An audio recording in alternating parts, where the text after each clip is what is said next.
It's Bev. And it's Mark. And we are The Redmonds.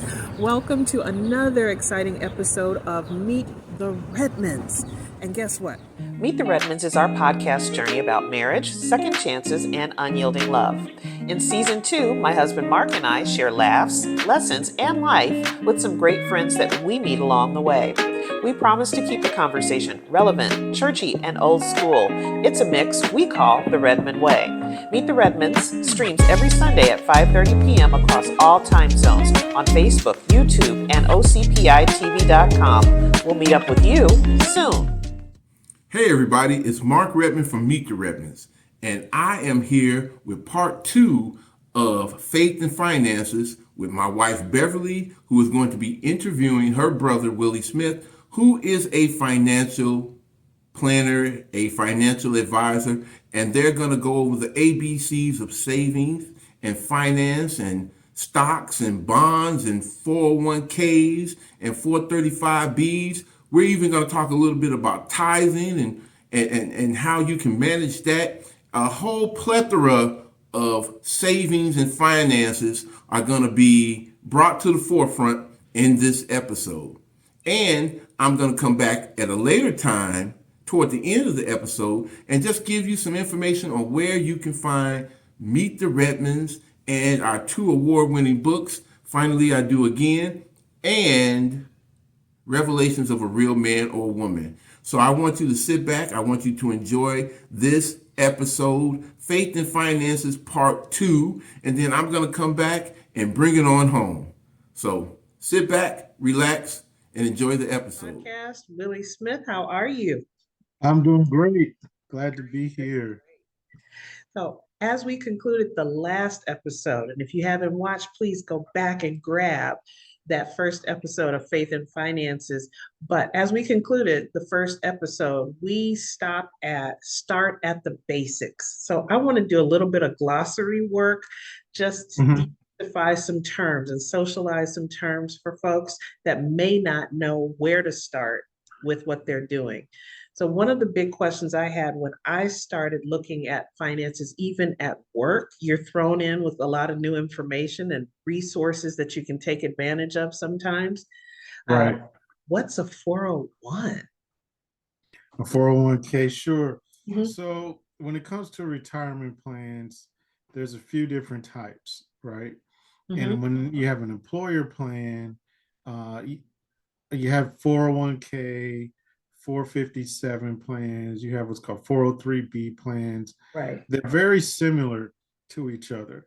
So the difference between the 401k and the 403B is that generally one is with a nonprofit, which is the 403B, and the 401k is generally with a for-profit organization.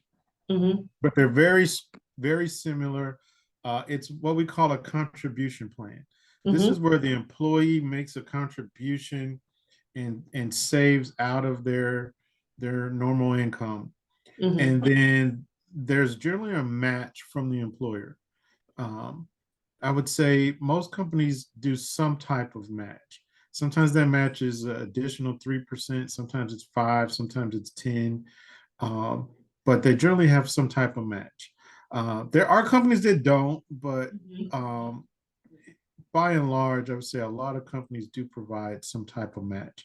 So that's a 401k. Again, 403B is very similar. It's generally you see that in the nonprofit world, whether you work for like the Boys and Girls Club or Scouts, or whether it's with a church or government. That's generally where we see 403B and where we'll see what we call a 457 plan.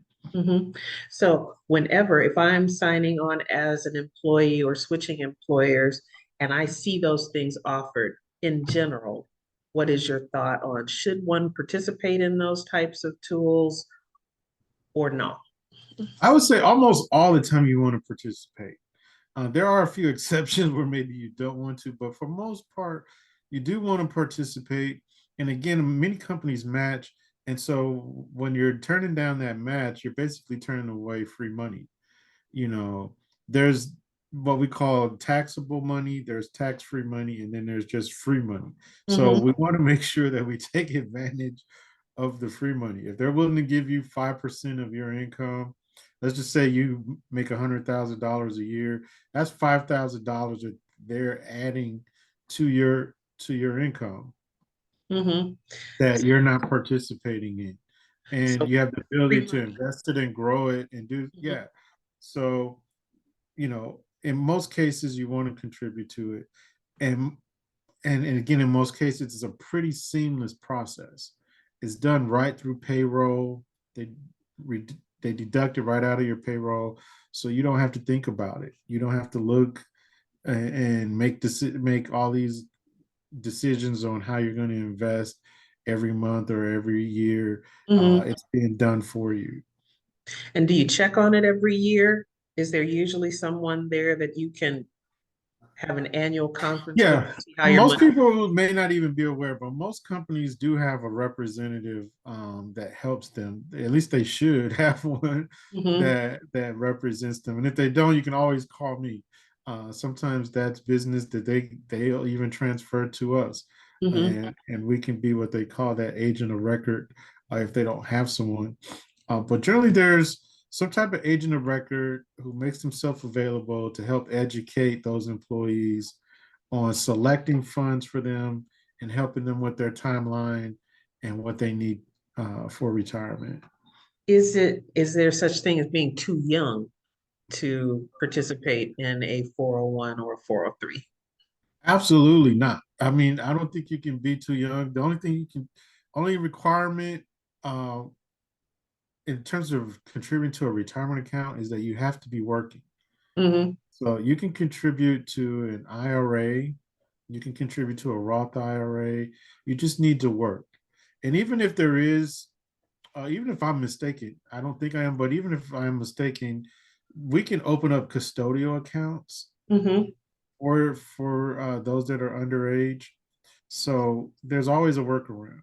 I mean, There's you no can such open up, thing as being too yeah, young to start yeah. on your You can, financial plan. even if it's not a retirement account, you can open up a custodial account and start saving for your children. And then when they become old enough in whatever state you're in, Mm-hmm. and generally it's between age 18 or age 21, then the child takes the account when they become an adult at that age. Okay. Is it portable? Meaning, can I take it with me going to another job? So yes, you can generally transfer from job to job your account. Let's just say you lived in Chicago and you were working for what's a big company in Chicago? Let's just say you're working for Portillo's. you Okay. know, you're a manager at Portillo's, and We love some Portillos. Yes. Uh-huh. yeah, you leave Portillo's and now you're working for uh God knows who, McCormick Place, and you get a job there. You can actually transfer from the 401k that you had at Portillo's to whatever the 401k or either the 403b that's with McCormick Place. Now, a lot of times what people do is they choose to roll it over Mm-hmm. into what we call a retirement account, a traditional retirement account. And you're able to do that, and you're able to do it tax free when it's a rollover. Mm-hmm. That's assuming you don't take the money out and that you transfer it to a similar type of Okay. account, which is typically an IRA account. Mm-hmm. And you're able to do that without having to pay any taxes and without having to pay any penalties. So, and I'm going to leave the topic of 401s in just a second. Difference between a Roth and a regular account. Yeah, so there's the Roth IRA, there's what we call the traditional IRA. They're similar in that there's rules around how much you can contribute every year, Mm-hmm. but they also have differences. And the differences is how they're taxed. So in a traditional IRA, it the the funds that you contribute grow what we call tax deferred. That Mm-hmm. means you pay taxes later. Mm-hmm. You don't pay tax on the growth right now, any interest that you earn, that you accumulate over the years. You don't pay it immediately. You pay it later when you go to take the money out. Mm-hmm. And your 401k is taxed the same way. You go and you pay the taxes later. It's what we call tax deferred. Right. But in a Roth IRA, you've already paid tax on the money. So that's something that we call after tax. And when you put money into a Roth, you the limits are the same. Let's just say if you're age 55, you can put 7,500 into either one. But when you put that 7,500 into that Roth, you do not pay taxes when you go to take it out because you've already paid it up front. So it's a very tax efficient vehicle that we like to use. Both are great. It just depends on what you need. I say if you need a deduction and you're trying to reduce your taxes today, then generally the traditional IRA is the path you want to choose. If you're not concerned about that and you're trying to reduce your taxes later down the line, then the Roth IRA is generally the path you want to go. Place you want to go. Okay. So I'm going to turn a little bit. Life insurance. Ever since I've been a young girl, that was another thing that I often heard. You need to make sure you have some life insurance. Is that a form of investment? So technically, we have to be I have to be careful when I call life insurance an investment. Right. But to answer your question, there's always a workaround. There's always a loophole. There's a way to finesse the life insurance so that it can be used to supplement your other investments. So I won't call it an investment, but that's it's just like a supplement. The supplement you still got to put in your mouth like food. You still have to swallow it, right? So it's supplemental to your investments. Okay. So there's two ways to approach it. The first way is your basic coverage, and we all need that. And so we use life insurance, basic coverage. Generally, that basic coverage is to replace your income if something happens to you and you pass away, Right. or is to leave some form of legacy or inheritance. Maybe you're debt free. Maybe your home is paid off, but you just want to leave a certain amount to your heirs, to your family. Then we can use life insurance to do that. But typically, we like to have life insurance, especially when you're younger, because you tend to have more debt. You tend to have more financial obligations when you're younger, but you don't have the assets to cover and to pay for it. So that's where life insurance comes in place because it can cover that, God forbid something happens to you.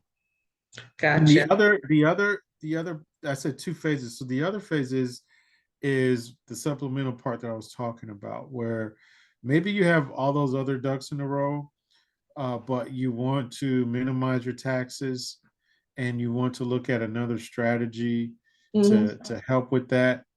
Life insurance can be used to supplement that.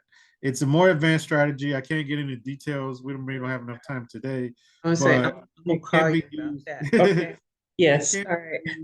To supplement your retirement and use for other strategies, and it can be used to store cash as a tax-free vehicle. So those are advanced strategies that we use. Okay. So life insurance in general, good thing. There are ways to use it supplemental to investment. All right. Absolutely. Now, turning another corner, we hear a lot of folks these days talking about stocks. With your 401s and 403s, that's kind of done for you through the company that you use. They're using funds, they're investing, they're doing things to bring about a certain result. Sure. Can I get into stocks? Sure. Pretty much anyone can get into stocks. It's not that difficult. It's just sometimes getting educated on a few different things, right? And what are stocks? Stocks are basically small pieces of ownership into a company. When you look at a publicly traded company, let's think of a company that we all know, a company like Walmart, or a company like Amazon. Or Those Starbucks are on this end of the country. Starbucks, Starbucks, Apple. These are all publicly traded companies that sell stocks. And again, you own a small piece. They may have billions of dollars, and maybe a stock like AT&T, I don't know what they're trading for today, but let's just say hypothetically, if it was $50, buys you one share, Mm-hmm. well, you have one share of equity, in that These company. come up, we call them windfalls. Right. These things come into our lives. What are some good things to think about if you get a windfall? Sure. So I see this a lot. I tell people not to get discouraged because every 6 to 18 months, things happen, things change, things do come our way sometimes. Sometimes you have an opportunity where there'll be a change in job, or you get a relocation, or you get a bonus, you get a tax refund.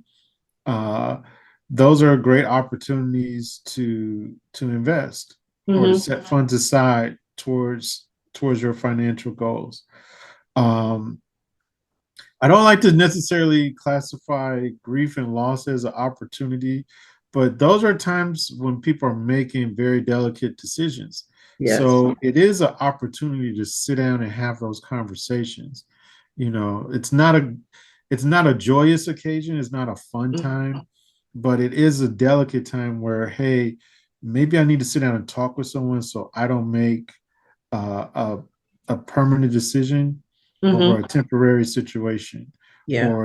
or if I've come into some money and I've inherited something, that I don't make a hasty decision. So sometimes when folks come into money, sometimes it's good to wait 30 days, 90 days, wait a certain amount of time before you even make a move or do something. And it's good to talk with a professional, um, to make sure that you're preserving what it is that you just inherited. Mm-hmm.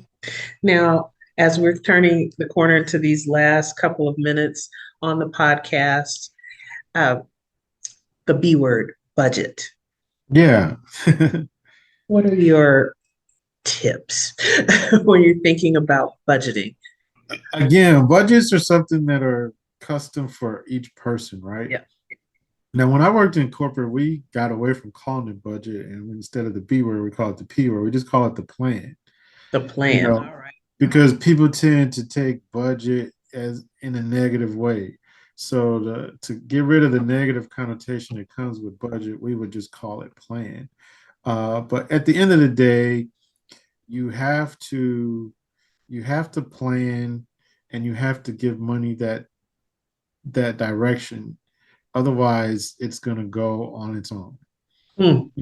You're going to It look goes, up, it goes away. get a $10,000 bonus, or you get a $5,000 bonus, or whatever it is that you get. Some people get more than that. You get a $30,000 bonus, but if you don't have a plan for it, it's just going to start going wherever. And I Mm-hmm. tease people all the time. I said, when you start accumulating more money, people smell your money. You're going to start attracting You attract a you're lot going of, to start yeah. attracting a lot of other people, that are going to come to you for all types of reasons. And you got to have a plan on Mm-hmm. what this money is to be used for. Otherwise, you're going to look up and be like, where did it go? What happened? What's good? And we've all been there. We've all fallen off the wagon, before. I'm not here To to judge. humiliate you or to judge you about that. But I am here to say that, hey, you're far more likely to have success if you have a plan. So you need to budget. You need to have an idea of where things are going. The old saying in management and leadership is that you can't manage what you don't measure, right? Mm-hmm. So you got to be able to have an idea. Those that do the best, like my best clients, they pretend like they don't know, but they know. Like everyone jokes around, oh, I don't know how much that costs, or I don't know where it is, or I don't know what. They know. They just don't want to talk to you about it, but they know. Like they know when I sit down and talk with them in private, they know.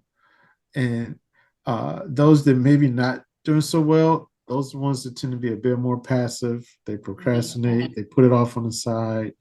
Uh, they're not pretending that they don't know. They really don't know.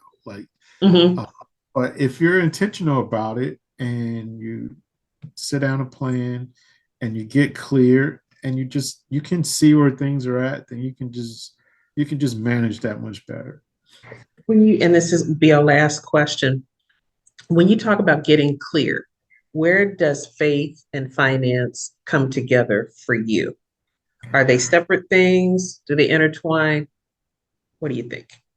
I believe we're spiritual beings, and I believe that finance is spiritual, um, and that wealth is spiritual in itself.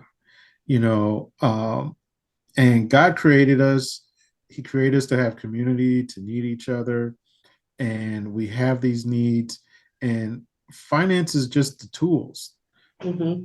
to make those things happen, right? And so I believe that they're very interrelated and interconnected, and you don't really have one without the other. Now, some people, again, I'm a Christian, I'm a believer. Some people may not necessarily have that same belief system, Mm-hmm. but believe me when I tell you that a lot of the principles work regardless as to what you believe, regardless as to what your background is. Like they're tried and true principles that have been proven to work over time. When you give, it comes back to you. When you share and when you help, it comes back. I Mm-hmm. personally believe that giving helps to rid yourself of greed.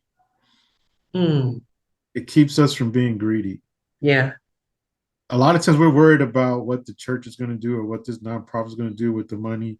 But the truth of the matter is, I believe one of the reasons God has us to give is to eliminate greed and selfishness inside of us. Um, and also, we're helping those who need it. We're helping those that have been marginalized. We're looking, and I just believe God opens up doors and helps us even that much more when we do those things, when we put things in its proper perspective and develop those priorities. Life just tends to be so much better. You know, it just seems to flow so much better. I can't pinpoint every single time or every reason why, but I just know Mm-hmm. that when you give, it tends to come back. So I do believe in those biblical principles. The scripture in Ecclesiastes says, "Cast your bread upon the water, and after many days it shall return." You Mm-hmm. know, those things ring true. But I also believe that there's scripture sometimes we don't pay attention to that we don't know. Yeah. In Proverbs, it says that, and I'm forgetting the exact chapter and verse, but in Proverbs, it says that if you eat too much honey, your stomach will get sick. I'm paraphrasing, right? Mm-hmm. But basically, greed, gluttony, overdoing it, addictive behavior, things where you're just over consuming, those things are self-destructive and self-sabotaging habits that eat away at us. And you know, the Bible is teaching us to avoid those things Mm-hmm. and to avoid those types of habits. And so you can have too much of a good thing. You know, we're worried about all the bad stuff, but sometimes you can have too much Much of a good thing, you know, too. And we have to be careful. So I believe the word helps us. It's good to be in Bible study. It's good to learn what the word says about it. It's so much more dynamic than just give. I think when we get caught up on just tithing or just caught up on, oh, you're giving to that church again, or you're putting money, that preacher just wants money. You're just you're at a very surface level when you think like that. Mm-hmm. It's so much deeper than that. You know, God wants us to have relationships with people. He wants us to be connected to one another. I mean, and he doesn't want us all to be selfish and hoard it all in for ourselves.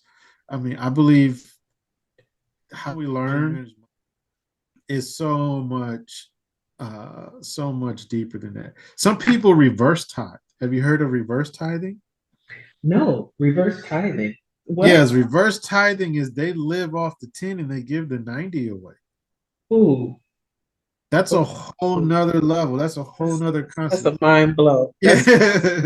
That feels like down the line. part three. But everyone that I hear, I've never done it personally, so I can't attest to it. But everyone that I've heard talk about it, just talk about how God just blesses them, in so many different ways. And, again, it's a whole nother conversation, but it's just to say, hey, let's not get stuck just scratching the surface. Like, let's get deeper. There's so much more to learn. I agree with that.